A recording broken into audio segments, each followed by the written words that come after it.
آج سے کئی سال پہلے کی بات ہے کہ میرے گھر کے سامنے ایک احسان نامی لڑکا رہتا تھا۔ میں اپنے گھر کی کھڑکی سے اکثر احسان کو دیکھا کرتی تھی۔ وہ اتنا خوبصورت تھا کہ مجھے اس سے بے انتہا محبت ہو گئی۔ وہ مجھے دیکھنے کے لیے اکثر گلی میں کھڑا رہتا تھا۔ ایک دن اس نے کسی بچے کے ہاتھ اپنا فون نمبر بھیجا۔ یوں ہمارا فون پر رابطہ بحال ہوا۔ پھر ہم دن رات فون پر آپس میں باتیں کرنے لگے۔ مجھے گھر سے باہر آنے جانے کی اجازت نہیں تھی، تو ہماری کبھی آپس میں ملاقات ہوئی نہیں تھی۔ ہم ایک دوسرے کو دور سے دیکھ کر ہی خوش ہو جاتے۔ 2 سال بعد اس نے مجھے بتایا کہ اسے بلڈ کینسر ہو گیا ہے۔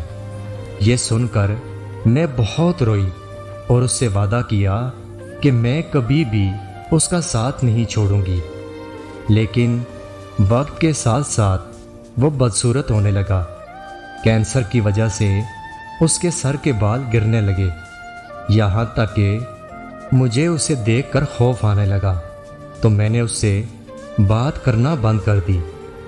پھر میری زندگی میں فیصل نام کا ایک لڑکا آیا۔ میں فیصل سے فون پر باتیں کرنے لگی۔ میں فیصل کی محبت میں اس قدر مگن ہو گئی کہ احسان تو میرے جیسے دل و دماغ سے ہی نکل چکا تھا۔ لیکن میں جب بھی اسکول جاتی اور واپس آتی تو احسان مجھے دیکھنے کے لیے گلی میں بیٹھا ہوتا تھا، جب میں دوسری طرف منہ کر کے گزر جایا کرتی تھی۔ اور پھر ایک دن مجھے خبر ملی کہ احسان کا انتقال ہو گیا۔ احسان کی موت کے بعد میری زندگی کا برا وقت شروع ہو گیا۔ مجھے فیصل نے کسی اور لڑکی کے لیے چھوڑ دیا۔ محبت کا درد جانا تو مجھے احسان کا درد سمجھ آیا۔ یہ سمجھ آیا کہ احسان میری وجہ سے کس قدر کن کن تکلیفوں میں مبتلا رہتا تھا۔ اب میں کئی سالوں سے اپنے گھر کی کھڑکی سے باہر گھنٹوں تک احسان کو ڈھونڈتی رہتی ہوں، لیکن وہ مجھے کہیں نظر نہیں آتا۔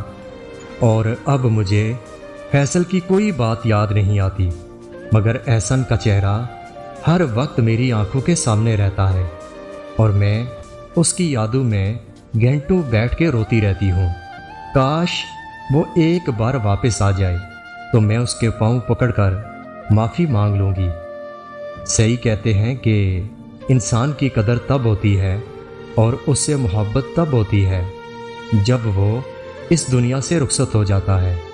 بہت کم لوگ ہوتے ہیں جو وقت پر اپنی محبت کی قدر کرتے ہیں۔